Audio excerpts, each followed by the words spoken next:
É a graça de Jesus que me faz caminhar. É o amor do Pai que me faz viver. O poder do Espírito está sobre mim e me faz vencer, e me faz vencer. É a graça de Jesus. É a graça de Jesus que me faz caminhar. É o amor do Pai que me faz viver. O poder do Espírito está sobre mim e me faz vencer, e me faz vencer. Não há nada no mundo maior que o meu Deus. Todo o universo está em suas mãos. Ele é o Alfa e o Ômega. Os seus olhos de graça estão sobre mim. Ele se importa e me conhece bem. Ele é o Deus da minha vida, da minha vida. Vida, vida, vida. É a graça de Jesus que me faz caminhar. É o amor do Pai que me faz viver. O poder do Espírito está sobre mim e me faz vencer, e me faz vencer. Não há nada no mundo, não há nada no mundo maior que o meu Deus. Todo o universo está em suas mãos. Ele é o Alfa e o Ômega. Os seus olhos de graça estão sobre mim. Ele se importa e me conhece bem. Ele é o Deus da minha vida. Não há nada no mundo maior que o meu Deus. Todo o universo está em suas mãos. Ele é o Alfa e o Ômega. Os seus olhos de graça estão sobre mim. Ele se importa e me conhece bem. Ele é o Deus da minha vida, da minha vida. Vida, vida, vida. Minha expectativa é de que a gente tenha o máximo de aproveitamento hoje, dando atenção à palavra do Senhor. A gente acabou de cantar sobre que Jesus mudou a minha vida, a nossa vida. Infelizmente, isso não é uma realidade para as pessoas para todas as pessoas que um dia tiveram um encontro com Jesus. Por algum motivo, alguns até conhecem esse Jesus, conhecem a graça dele, conhecem o favor dele, de algum modo discerniu, compreendeu de que merecia o inferno, porque nós merecemos o inferno mesmo, é o que a Bíblia fala, e aí depositou a confiança em Jesus. Mas a sua vida não mudou.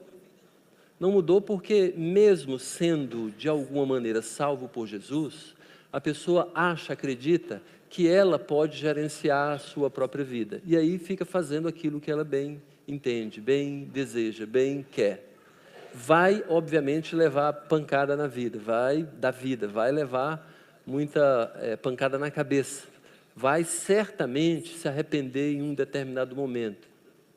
Mas quando isso não acontece logo, a pessoa fica carregando essa vida medíocre, essa vida sem Jesus, essa vida que a própria pessoa que gerencia e direciona os seus passos. O que a gente tem tentado, de alguma maneira, compreender é que,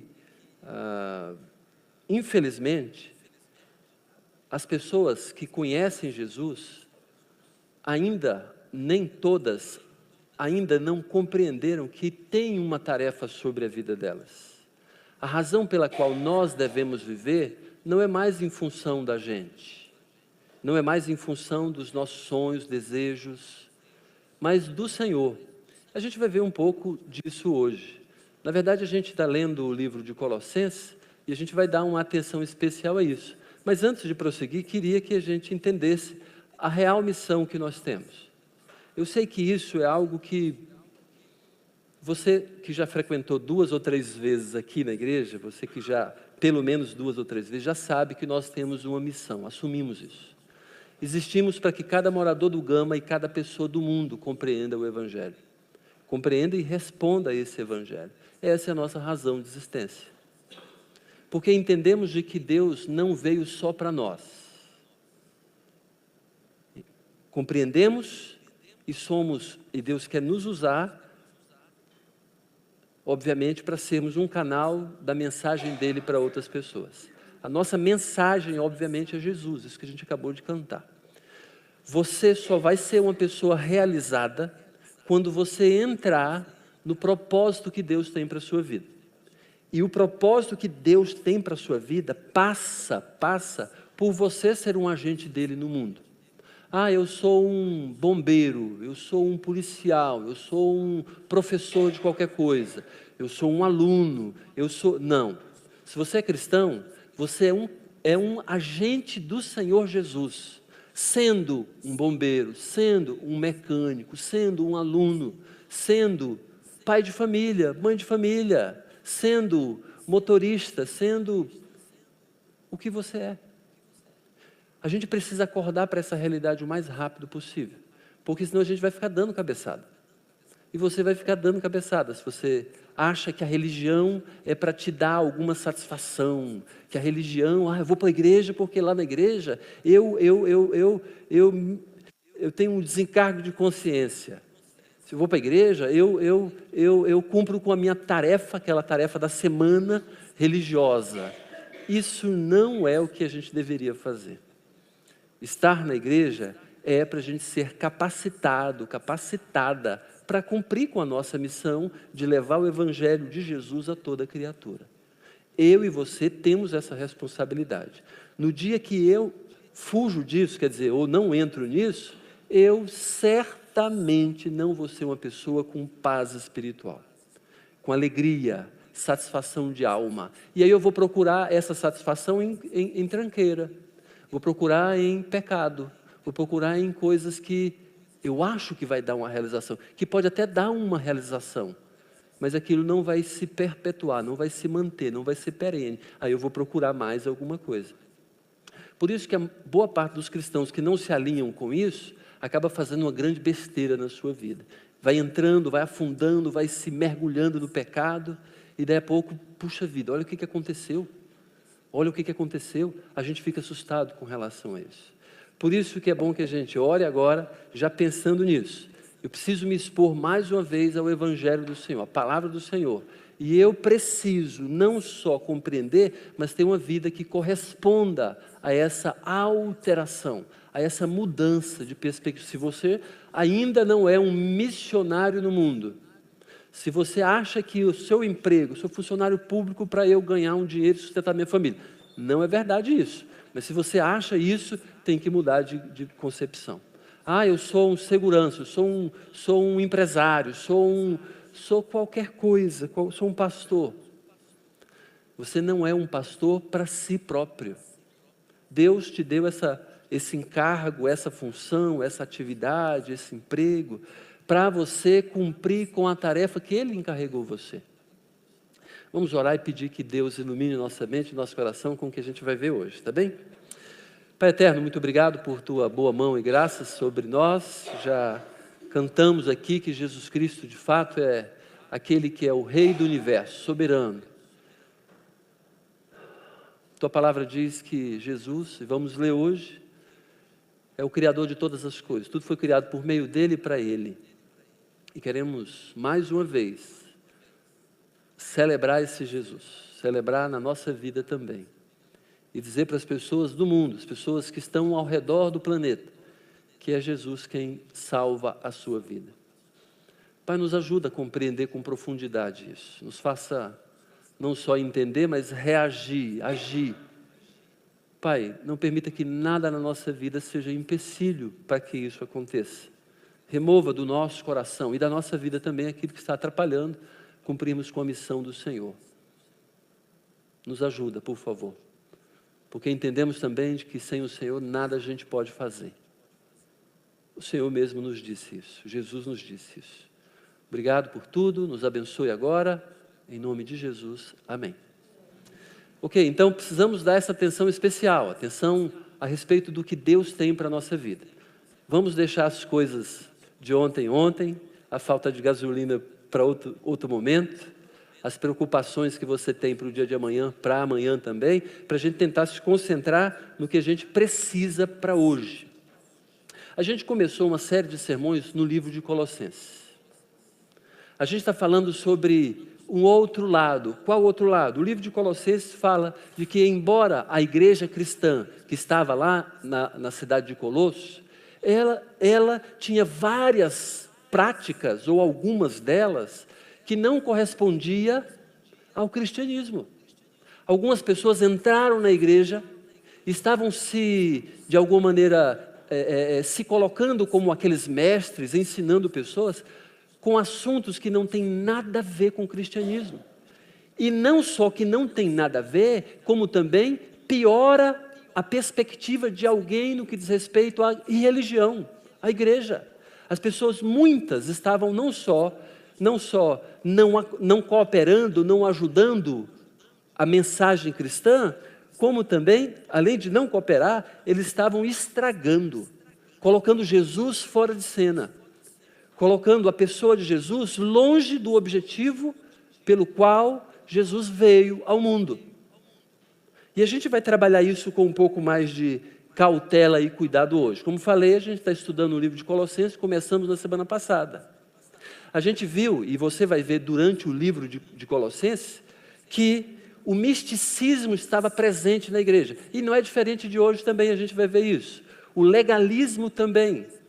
Misticismo, aquelas coisas que são nada a ver, que ninguém consegue explicar, que tem a ver com alguma coisa que só algumas pessoas poderiam dizer que acontece ou não acontece. Algumas pessoas que se colocavam como poderosas, que conseguiam discernir coisas espirituais que nenhuma outra pessoa conseguia explicar. Legalismo, aquela questão, aquela obediência cega às regras, muitas vezes regras humanas. Não regras bíblicas, embora as pessoas supostamente diziam que eram bíblicas. Mas também, Paulo, escrevendo aos Colossenses, ele fala do perigo que é as pessoas serem alienadas, não conhecerem a vontade de Deus. Então essas três práticas estavam já naquela época invadindo a igreja cristã, e hoje não é diferente. Quantas igrejas têm coisas místicas no seu meio? Tem gente que começa a falar que, estou vendo um anjo. Sabe, aquelas coisas assim que não está vendo, deve estar vendo alguma outra coisa. Mas ela começa a ver, ou dizer que está vendo, e aí, porque é uma coisa mística, uma coisa que as pessoas querem milagres, aí começa a aparecer outro dizendo que também está vendo, outro que está vendo. Aí quem não está vendo começa a se sentir inferior. Aí começa a dizer, também estou vendo. É assim com o dom de línguas na maioria das igrejas, pentecostais e neopentecostais. Porque a pessoa começa a qualificar aquele que fala em línguas como uma pessoa superior às demais. Aí vai lá aquele reteté maluco, e as pessoas que não estão naquilo pensam, caramba, por que eu não falo em línguas? E aí o outro até, não, então é só você deixar o Espírito fluir. Repete alguma coisa, vai repetir. Que patetice é essa? Isso não tem a ver com o dom de línguas que a Bíblia fala. não tem a ver com a manifestação do dom de línguas, que embora seja genuíno, não é genuíno em 99,9% das vezes que se manifesta nas igrejas. Legalismo também, muitas vezes aparece legalismo nas igrejas cristãs de hoje, não era só daquela época não. Sabe aquelas práticas, as coisas que a pessoa não pode fazer, não tem uma razão clara. A pessoa, por exemplo, ninguém da igreja pode vir no lugar onde as pessoas pregam, a menos que seja uma pessoa especial. Por quê? Porque esse é um lugar, o altar é santo. Aí a pessoa começa a seguir uma regra que Deus nunca colocou, mesmo porque não tem um lugar santo. Quando a gente sai daqui, esse aqui vira um prédio comum. Esse lugar não é um lugar melhor do que a sua casa. Pelo menos não deve ser. Um lugar mais espiritual. Da mesma maneira que a sua sala de estar não deve ser melhor ou pior, menos ou maior ou mais espiritual do que o seu quarto ou o seu banheiro. Mas também uma das coisas graves que nós temos hoje é o alienismo. Muita gente não quer saber o que é a Bíblia. Muitas pessoas são ensinadas a não lerem a Bíblia. Prefere muitas outras coisas, prefere gotas de esperança, prefere psicologia, prefere humanismo, prefere ditado popular, prefere um monte de coisas que você vê em vários lugares, em várias igrejas, inclusive ditas como cristãs. Mas não é Bíblia. Aquilo não alimenta a alma. Você pode até ficar, achou legal, puxa, cresceu o meu coração, porque essa palavra realmente foi impactante para a minha vida. Não foi. Foi talvez para o seu coração. Você ficou só emocionado. Até fez alguma coisa que depois vai se arrepender. Sabe aquele negócio de dar a chave do carro? Quantas pessoas foram levadas a dar a chave do seu carro? Porque foi emocionada. Não foi pela Bíblia. Não foi pela palavra. Foi pela lábia de uma pessoa.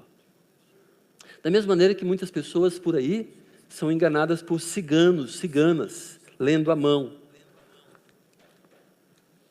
O livro de Colossenses vai nos dizer exatamente de que Jesus Cristo, a mensagem central do livro de Colossenses, da Bíblia, é Jesus, mas em particular o livro de Colossenses Jesus, ele é superior a qualquer manifestação religiosa. Gente, isso por si só já nos ajudaria a fugir de um monte de tranqueira que tem em várias igrejas. Pseudo-cristãs. Principalmente igreja evangélica. Jesus é superior a qualquer manifestação religiosa. Mas muita gente prefere a manifestação religiosa. Igual as pessoas do Antigo Testamento que queriam um milagre. Não queriam Deus. Não queriam Deus. Queriam o milagre que Deus poderia fazer. Jesus é superior a qualquer manifestação religiosa e Jesus é suficiente para qualquer cristão genuíno. Jesus é suficiente. Jesus é suficiente. Hoje a porção que nós vamos estudar vai falar sobre Jesus é suficiente. Pela grandeza dele, mostrando quem é Jesus. Às vezes, quando eu estou falando da graça de Jesus para algumas pessoas que muitas vezes são cristãs, já são cristãs de muito tempo, você pergunta, quem é Jesus? Quem é Jesus para você? A pessoa fica, às vezes, olhando para a minha cara, sem responder ou não tendo coragem de dizer quem é Jesus. O máximo que a pessoa geralmente fala, sabe o que é? Jesus. Jesus é o Filho de Deus. O que quer dizer isso? Não sei. Não sei. Mas na mente dele, ele não coloca Jesus como Filho de Deus, como um título que Jesus recebeu, se obviamente, colocando, denominando como Filho de Deus, por ser igual a Deus, por ser o próprio Deus. A pessoa fala que Jesus é Filho de Deus, categorizando igual muitas pessoas fazem. Deus Pai, Deus Filho e Deus Espírito Santo. Nessa categoria, de um maior e um menor do que o outro. Isso é heresia. O que a Bíblia fala é de que, de fato, Jesus, quem vê Jesus, vê o Pai, vê o próprio Deus. Hoje a gente vai ver isso também. Jesus. O Espírito Santo do mesmo modo. A Bíblia fala a respeito de que Deus que é a Trindade, é um ser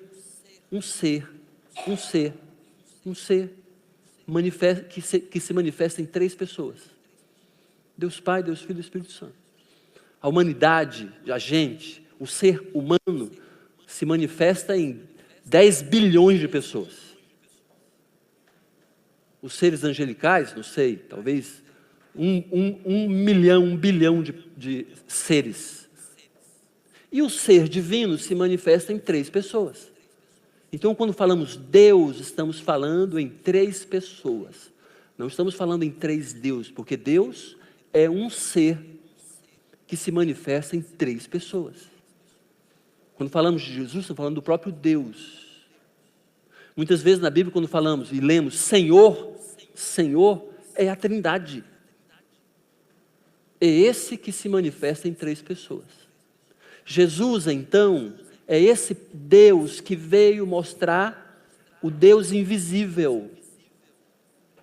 Esse Jesus é superior a qualquer manifestação religiosa e suficiente para qualquer cristão. Na semana passada, no começo do livro de Colossenses, que a gente estudou do versículo 1 até o versículo 12, a gente pôde levar para casa o resumo desse capítulo, dessa porção da Bíblia. E o resumo que levamos para casa foi esse: as evidências de que eu aceitei a graça de Jesus, quer dizer, entendi o Evangelho, respondi ao Evangelho dizendo, quero a salvação que Jesus me dá. As evidências são fé, amor e engajamento na missão, junto à igreja local, porque tem muito crente, muito cristão, que acha que é melhor viver desigrejado. Ele prefere não ter uma igreja. Isso não cabe. Não existe um cristão maduro no planeta Terra que é desigrejado, que não está servindo em uma igreja local. Pode ter um cristão, mas não maduro. Me mostra, se você conhecer algum. Então, as evidências de que eu aceitei Jesus Cristo são fé. Vivo olhando para Deus, confio nele sobre todas as coisas. Não confio no meu jeitinho, não confio em algo que eu posso fazer, na minha inteligência, na minha capacidade, nas minhas competências. Confio em Jesus, embora ele possa usar tudo na minha vida. Amor é doar. É a gente não viver mais em nossa função. É a gente viver a vida em função, obviamente, do que Deus colocar no nosso coração. Seja isso ajudando o próximo, socorrendo as pessoas, ou seja, servindo a igreja. Amor, olhando para outro e não para si. Amor é diferente, obviamente, de egoísmo. Fé, amor e engajamento na missão. É eu aceitar de fato de que eu sou um missionário no mundo. Isso é tão difícil de entrar na vida do cristão. Seria bom se você se perguntasse isso agora. Na verdade, você tem que se perguntar, eu sou um cristão? Sou um cristão genuíno ou eu sou da religião cristã? Porque da religião cristã, até TJ é. Até Testemunho de Jeová é. Até Mormon diz que é. E hoje a gente teve uma aula interessante sobre o mormonismo. Com aquela suposta possibilidade de cada pessoa, de cada mormon virar um Deus. E é claro, eu entendo que você não quer se qualificar ou quer se colocar nesses. Então eu e você, se somos um cristão, devemos demonstrar que somos cristãos, quer dizer, demonstrar não, permitir que Deus demonstre que somos cristãos através do amor, da fé, do amor e do engajamento da missão. Eu sou um missionário no mundo. Pergunta é, você é um missionário no mundo? Junto à igreja local. Veja só, a maturidade, fé, amor e engajamento da missão não tem nada a ver com alguma manifestação esotérica. Tem gente, então, que acha que porque tem alguma manifestação esotérica na vida dele, sei lá o que é, quais sejam, ele pode julgar que é maduro, pode julgar que está superior aos demais cristãos. Mas não é isso que a Bíblia fala. E vimos no versículo 1 a 12, capítulo 1 de Colossenses, que as evidências de que eu realmente recebi a graça de Jesus é a fé, o amor e o engajamento na missão. Eu vivo para essa missão. Estou numa igreja local. Não vou priorizar uma manifestação esotérica, ok? Tá bem. Vamos continuar então a nossa leitura. Você pode abrir a sua Bíblia, pode ligar, acessar a sua Bíblia. A partir do verso 13, o apóstolo Paulo continua ainda a abordagem e nos ensinando um pouco mais sobre o que a gente precisa aprender no livro de Colossenses. Embora a gente já saiba que o tema geral de Colossenses é de que Jesus é superior e suficiente. Jesus é superior a qualquer manifestação religiosa e é suficiente para qualquer cristão genuíno. O versículo, a parte que nós vamos ler agora, do versículo 13 até o versículo 20, vai falar a respeito das realizações de Jesus, pelo menos parte dela. Mas aqui no versículo 13, parte do 14 também, vai falar a respeito do que ele fez em nós. Começa dizendo: Ele nos libertou do império das trevas e nos transportou para o reino do Filho do seu amor. É claro que está falando a respeito de que Deus fez isso na pessoa de Jesus. Ele nos libertou do império das trevas. É tão triste a gente achar que a gente não estava cego e não estava nas trevas antes de Jesus na nossa vida. Geralmente as pessoas que pensam assim são cristãos imaturos para sempre. Realmente a gente precisa olhar para o que éramos, e Deus diz isso claro. O Evangelho demonstra isso. Eu preciso reconhecer quão pecador eu era, quão pecador eu sou, quão merecimento eu tenho do inferno. Mas Jesus mudou isso. Esse texto fala sobre essa verdade. Ele nos libertou do império das trevas, império, reinado das trevas. A palavra libertou tem a ver com tirar as amarras de uma corrente. Literalmente é isso que está falando. Jesus tirou o cadeado daquela corrente que me fazia preso. Libertou do império das trevas, de onde eu não conseguia enxergar as coisas. A situação era tão grave que era treva, que eram trevas, que era a situação da gente não conseguir identificar nada, cegueira total. Nos libertou. E é interessante, não só nos libertou, como nos transportou para o reino do Filho do seu amor. Deus fez isso por nós. Nos libertou, e não só nos libertou deixando no mesmo lugar, mas libertou e nos tirou daquela situação de desgraceira e nos colocou noutra esfera. Por isso que a gente está numa igreja evangélica. Por isso que a gente está numa igreja que, de alguma maneira, você pensa, você considera. Cara, gente, eu estou junto com a minha família estendida. Estou junto com pessoas que têm o mesmo compromisso que eu. Ou pelo menos, eu entendo que as pessoas que estão aqui, faço parte de uma igreja, de uma família estendida, elas querem o meu bem. Elas fazem o que for necessário para que eu também cresça, vá adiante, inclusive vai me chamar a atenção se eu estiver errando. Ele nos libertou do império das trevas e nos transportou, nos mudou de lugar. Duas ações sem a nossa participação. Ele nos libertou e nos transportou, mudou a gente de esfera de vida. A ideia de mudar aqui, transportar, é a mesma ideia de uma pessoa que foi demitida de um emprego que ela não vai poder mais ser readmitida. É interessante isso. Essa semana eu estava vendo uma situação de uma moça, na verdade, li alguma coisa de uma palestra que ela estava fazendo no Brasil. Ela era, olha só, ela estava numa situação de vida que no começo da sua infância, morava com a sua mãe em uma caverna aqui no Brasil. Depois passou a morar nas ruas, porque proibiram ela de morar na caverna. Até que ela foi parar num orfanato. E lá no orfanato, um casal, uma família europeia, não sei se da Suíça ou da Suécia, adotou essa criança. talvez já com 7, 8 anos de idade. Gente, eu fiquei impressionado. Ela já com 25 anos de idade, escreveu um livro que é um dos livros que fez mais sucesso no ano passado no seu país. Quer dizer, onde ela está morando agora. Não fala mais português.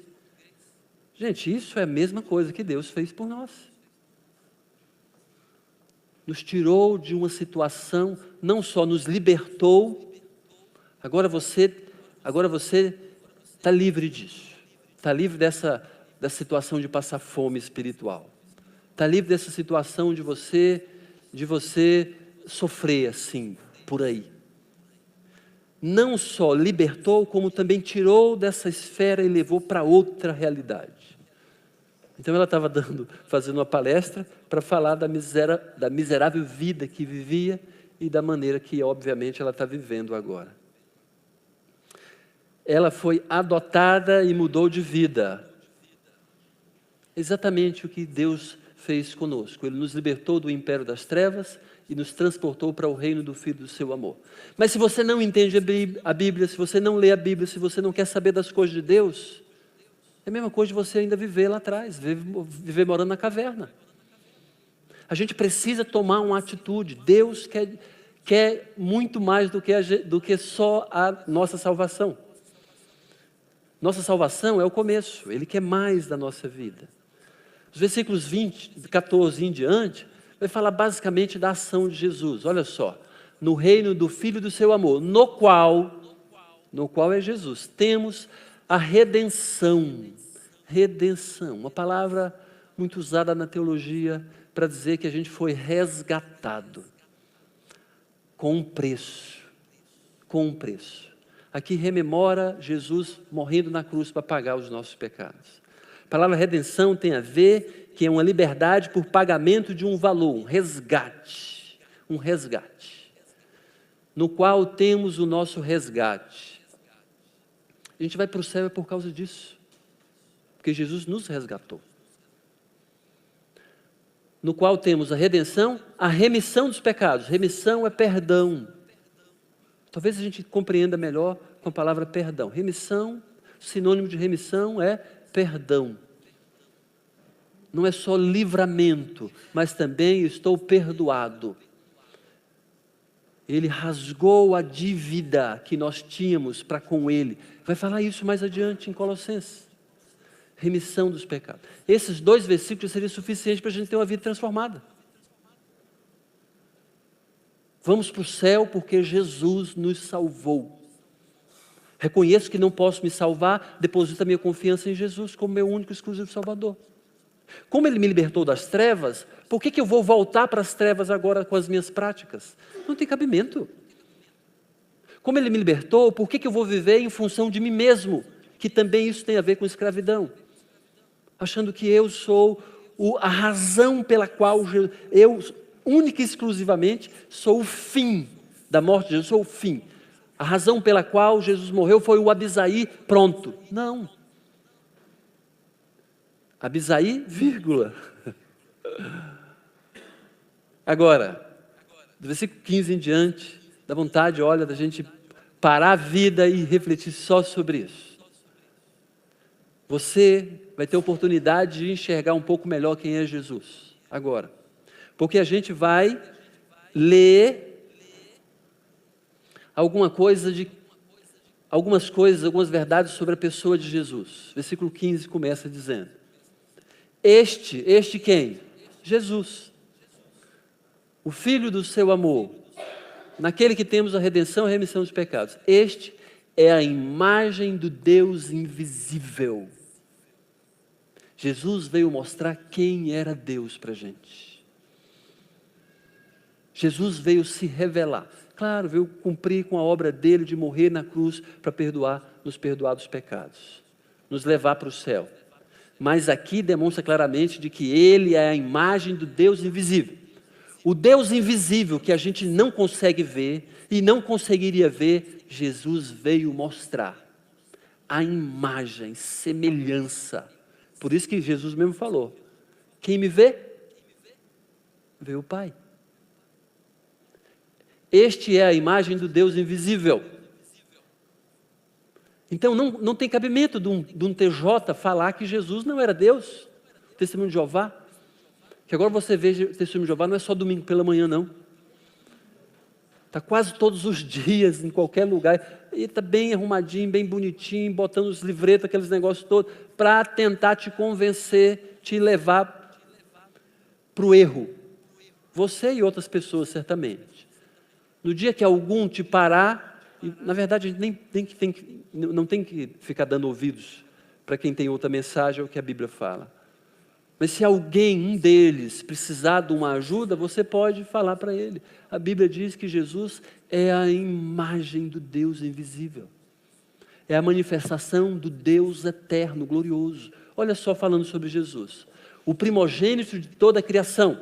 Esse versículo, pela falta da leitura das coisas seguintes e do começo do versículo, o versículo fora de contexto, o primogênito de toda a criação, cria uma confusão enorme. Em várias cabeças, e muitas seitas se utilizam disso para dizer que Jesus, ele foi o primeiro criado. O Testemunho de Jeová fala isso. Jesus foi a primeira testemunha de Jeová. Sabiam disso? Jesus foi o primeiro criado. Não, a palavra primogênito não tem o sentido apenas de primeiro nascido. O significado de primogênito é herdeiro. Aquele que herda, e você vai ver exatamente por que aqui. Na sequência do texto vai nos ajudar a entender isso melhor. Mas a palavra primogênito, embora signifique primeiro nascido, também significa herdeiro. Quando o Levítico fala sobre o direito de primogenitura, está vendo? É de herança. O que Paulo está falando aqui é de que Jesus, ele é o herdeiro de toda a criação, pois nele foram criadas todas as coisas. Nos céus e sobre a terra, as visíveis e invisíveis. Por que muitas vezes costumamos a viver só com aquilo, ou pelo menos passamos a nossa vida só levando em conta as coisas que a gente enxerga? Sendo que o apóstolo Paulo fala de que as coisas invisíveis ela têm maior valor que as coisas visíveis. Por que a gente quer se fixar ou fixar a nossa vida nas coisas que a gente consegue enxergar? Por isso que tem muito cristão que é doido por dinheiro. Porque valoriza e prioriza as coisas visíveis. Tá bem? Olha só. Nele foram criadas todas as coisas, nos céus e sobre a terra, as visíveis e as invisíveis. Sejam tronos, sejam soberanias, quer principados, quer potestades. Tudo foi criado por meio dele e para ele. O texto diz aqui que Jesus foi o start. Ele quem apertou o botão, não tem botão, óbvio, da criação. Mas foi Jesus que criou todas as coisas. Jesus não só estava na criação, como foi ele o criador de todas as coisas. Por quê? Porque ele é Deus. Foi Deus que criou todas as coisas. A Trindade, Jesus faz parte do ser Deus. Tudo foi criado por meio dele e para ele. E para ele. E para ele. Não foi criado para a gente. Não foi criado para de alguma maneira, alguma coisa, embora ele nos deixe e nos permita e nos dá para desfrutar muita coisa. Mas todas as coisas foram criadas para Jesus. Tudo, todas as estrelas, todo o universo, todas as pessoas, quer elas indo para o céu, quer elas indo para um inferno, foram criadas por Ele e para Ele. Por isso, a ideia de primogênito. Paulo está falando que Jesus tem direito sobre todas as coisas, porque todas as coisas foram criadas por Ele e para Ele. Ele é antes de todas as coisas. Porque alguém pode pensar, quando que Jesus foi criado? Não, Jesus não foi criado.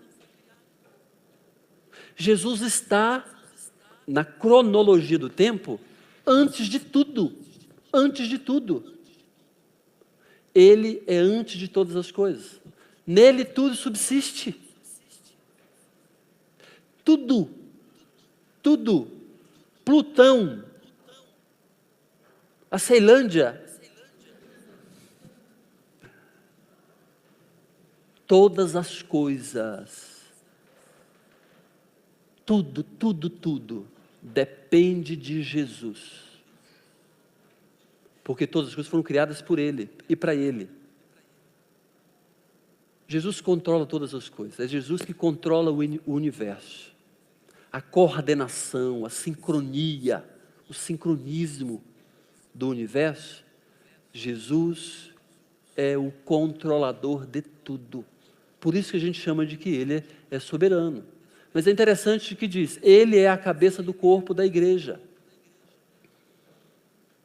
Porque Ele que instituiu a igreja. O que é a igreja? Igreja é a reunião, o agrupamento daqueles que entregaram a sua vida para Jesus salvar. Não é prédio. Ele não está falando de prédio. Não está falando da instituição, seja igreja católica, igreja evangélica, igreja das, sei lá das quantas. Está falando de que Jesus é o cabeça da reunião de todas as pessoas convertidas a Ele, que entendem claramente de que não podem se salvar, mas dependem única e exclusivamente de Jesus como seu Salvador. Então Jesus é o cabeça desse grupo, desse corpo. Ele é a cabeça. Ele é o princípio, de novo, o primogênito de entre os mortos, para em todas as coisas ter a primazia. O apóstolo Paulo, embora falando da mesma coisa, puxou um outro assunto, dizendo de que Jesus é o primeiro que morreu, o Jesus homem, morreu, ressuscitou e não vai morrer novamente. Porque todos os outros que teve algum tipo de ressurreição, morreram de novo. O primogênito, primeiro que aconteceu isso, porque depois dele, nós assim aconteceremos. Vamos morrer e vamos ressuscitar um dia e não morreremos nunca mais. Então ele, olha só, ele é o primogênito nisso, para em todas as coisas ter a primazia. Para isso também, ele operou, ele fez o que deveria fazer, para ser o primeiro em tudo, ter a primazia. Primazia é aquele que é o primeiro. Interessante que, se Jesus não é primeiro na nossa vida, então ele não é o segundo. Se Jesus não é o primeiro, Jesus não é o segundo. Se você se coloca como primeiro, ou qualquer outra coisa, ou qualquer outra pessoa em primeiro, que é Jesus, não imagine que Jesus é o segundo. Não, Jesus é descategorizado. Ou Jesus é o primeiro, ou ele não é nada. Ou é difuso, ou ele não tem referência. Porque aprove a Deus que nele residisse toda a plenitude. O apóstolo Paulo ainda não terminou aqui a sentença, porque aprove a Trindade que em Jesus, o ser divino que se tornou homem, carne, na pessoa, impressionante isso, residisse, morasse, habitasse, não só passasse, mas morasse, toda a plenitude. Toda a plenitude. Ou, melhor dizendo, Jesus não precisava ser melhorado. Jesus nunca precisou ser melhorado. A palavra plenitude quer dizer completo, cheio, sem necessidade de ser melhorado. O reverendo Moon falava que Jesus não era completo porque Jesus não era casado. E aí ele veio, o reverendo Moon casou, tinha esposa, e veio ser melhor do que Jesus. Você sabe que Edir Macedo, eu desconfiava desse negócio, será que ele era tão patético para falar o que falou? Mas falou. Ele criticou Jesus quando Jesus transformou água em vinho. Como que alguém tem ousadia? Ouvindo aquilo, dava vontade de chutar o computador. Que cara mais patético. Ele falando, mas que coisa, não dá para entender.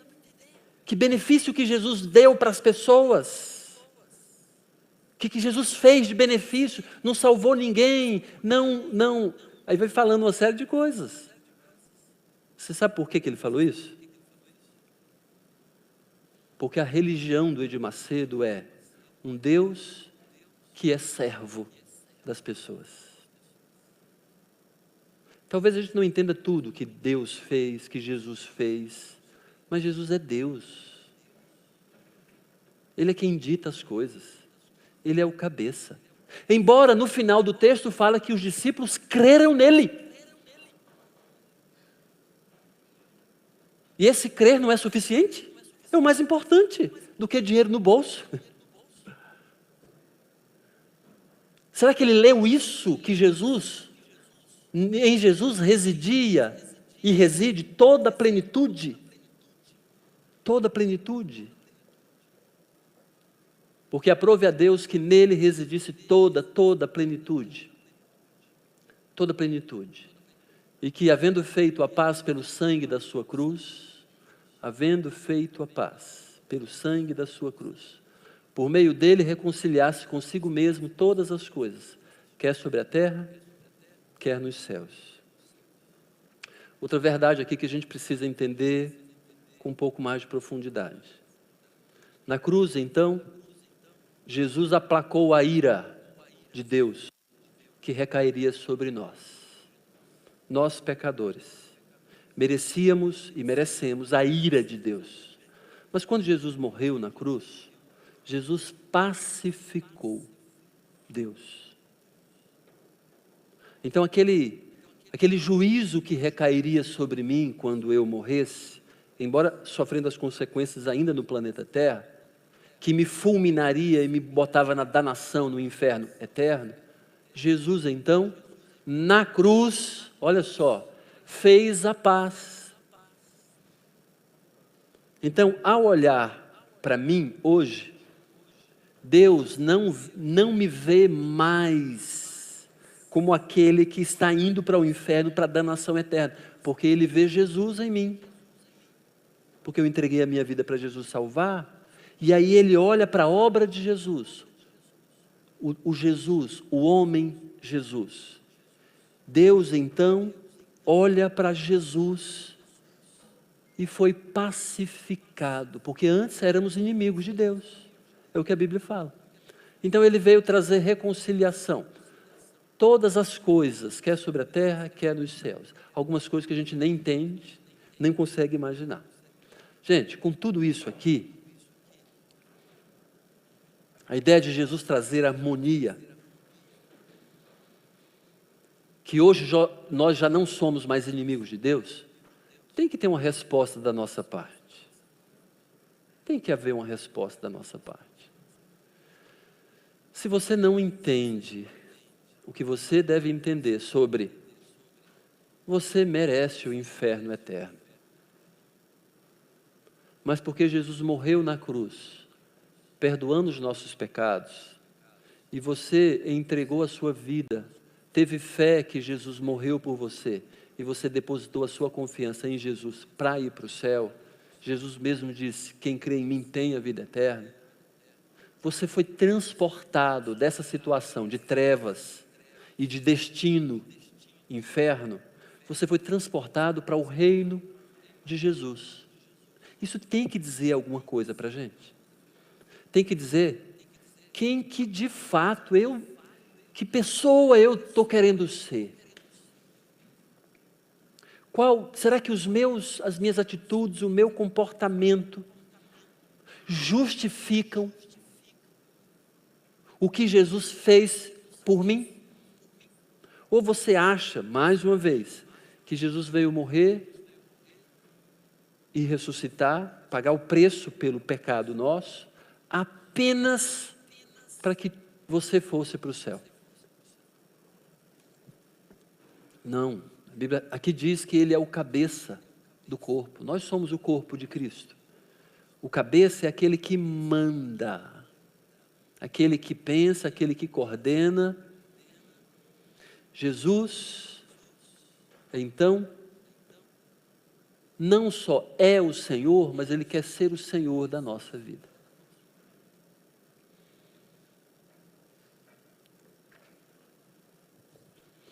O que eu posso levar de hoje para casa?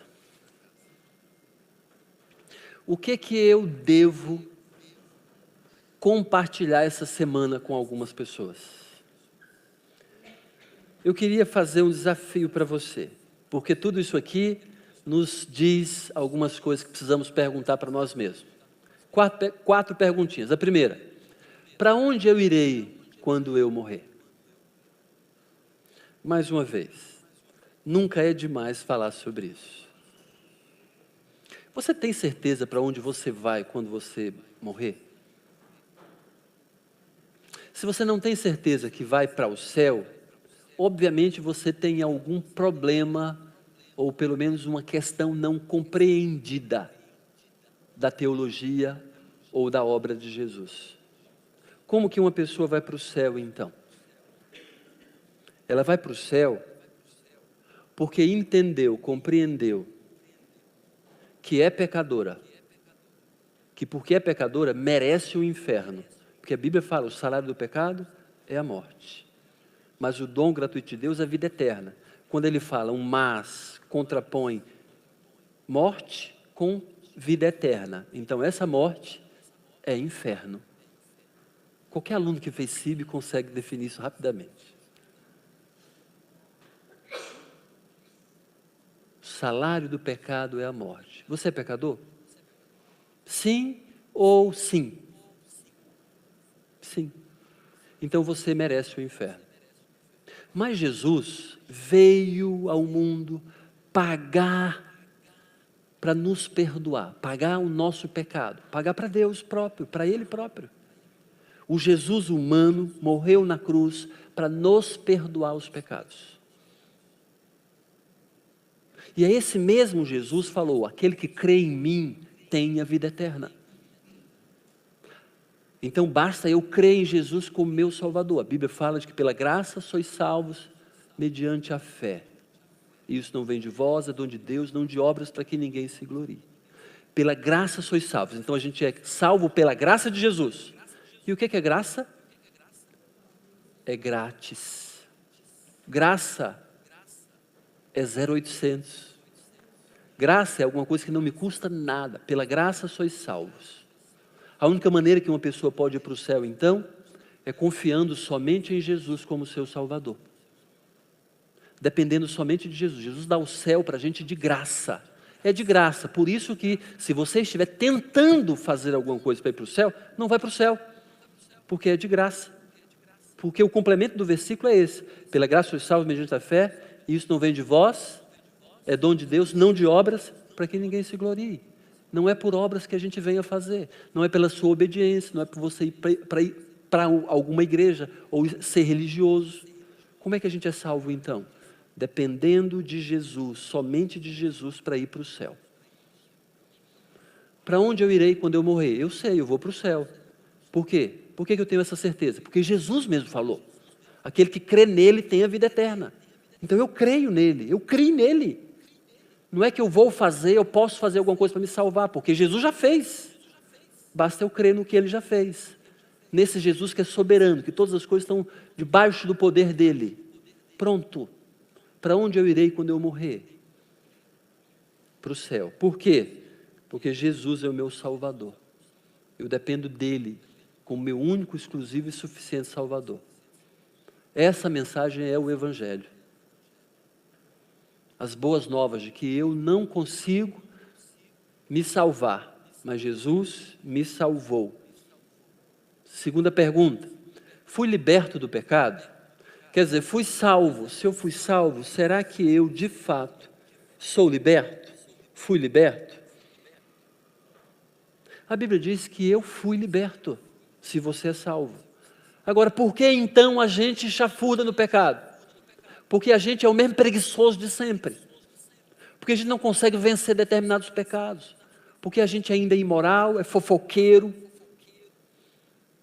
Por que a gente ainda é indolente? Porque nos falta amor, nos falta dedicação. Porque a gente ainda é idólatra por uma série de coisas. por ser vergonhice nossa. Porque a gente tem preferido isso. Porque liberdade Ele já nos deu. Já temos acesso a isso. A Bíblia mesmo diz, Pedro fala que Deus nos tem dado todas as coisas que necessitamos para a vida e para a piedade. Então já nos concedeu o que nós necessitamos para seguir Jesus. Se de fato você entregou a sua vida para Jesus salvar, você já foi liberto do pecado. Você, embora muitas vezes, que é comum de algumas pessoas, anda algemado ao pecado. Não precisava. A porta da cela já foi aberta, mas a pessoa fica ali na janela. Está aberto ali, mas fica ali na prisão ainda. Por escolha pessoal. Terceira pergunta. Qual rei eu tenho escolhido? Qual rei eu tenho escolhido? Se eu já sou liberto do pecado e vou para o céu quando eu morrer, será que o rei que eu tenho escolhido é aquele que se chama Abisaí?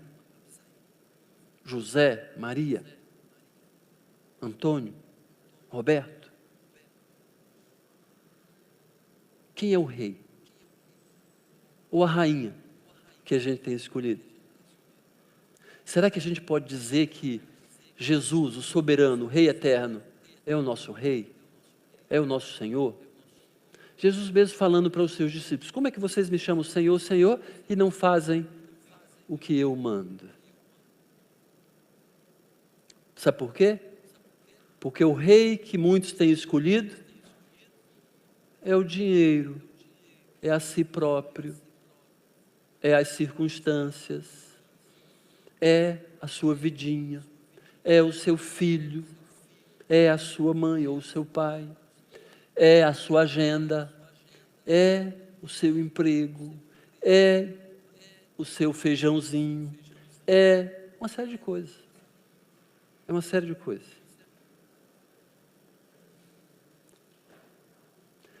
E última pergunta. Em qual reino, ou qual reino eu tenho vivido? Será que eu tenho escolhido mesmo as coisas concernentes, as coisas que dizem respeito ao cristianismo? Ou as pessoas olham para mim e nem me identificam como um cristão?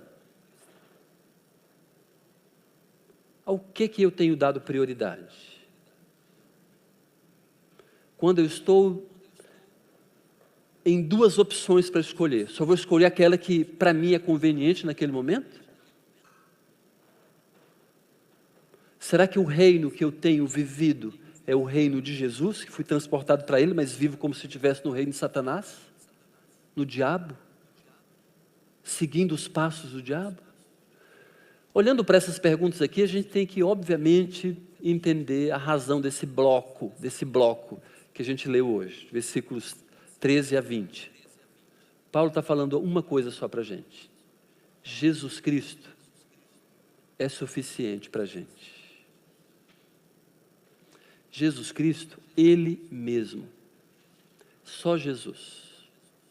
Uma das grandes ênfases da Aliança Cristã Missionária no mundo, desde que foi iniciada pelo seu fundador, Albert Simpson, há mais de 120 anos atrás, a ênfase era Jesus Cristo, Ele mesmo. Jesus Cristo. Jesus Cristo. Jesus Cristo. Ele tinha entendido há 130, 140 anos atrás de o que você precisa, o que ele precisava, do que você precisa, que eu preciso, é de Jesus. É só Jesus. Jesus somente. Jesus, Jesus, Jesus. Embora a gente troque Jesus por uma série de coisas, e a gente vai ficar decepcionado, mas o que você precisa, o que eu preciso, é de Deus na nossa vida. Esse Deus que se manifestou em carne, Ele se chama Jesus Cristo. O Deus Todo-Poderoso, o que criou todas as coisas. Esse Jesus é aquele que eu e você precisamos. A gente deve sair hoje daqui com uma com uma alegria, porque pertencemos a Jesus. A gente tem que sair essa noite daqui entendendo que Jesus quer ser conhecido através de você. Ele quer ser conhecido por outras pessoas também. Mas para que isso aconteça, você tem que deixar Jesus fazer isso. A sua vidinha tem que ser uma vidona. A vidona é agente de Jesus Cristo, missionário de Jesus no mundo, enviado por Jesus para alcançar as pessoas. Se é de fato isso, a gente vai ter muito mais paz espiritual. A gente vai ter alegria, vai ter de fato o que precisamos, que sonhamos. Jesus Cristo, Ele mesmo. Para onde irei quando eu morrer? Vou morar com Jesus. Vou morar com Jesus. Fui liberto do pecado? Jesus me libertou. Fui liberto para Ele, para Ele, para Ele. Qual rei tenho escolhido? Jesus. Qual reino tenho vivido? O de Jesus Cristo. Jesus de Nazaré. Que a gente saia falando isso. Que o nosso comportamento, as nossas escolhas correspondam a isso. Vamos orar?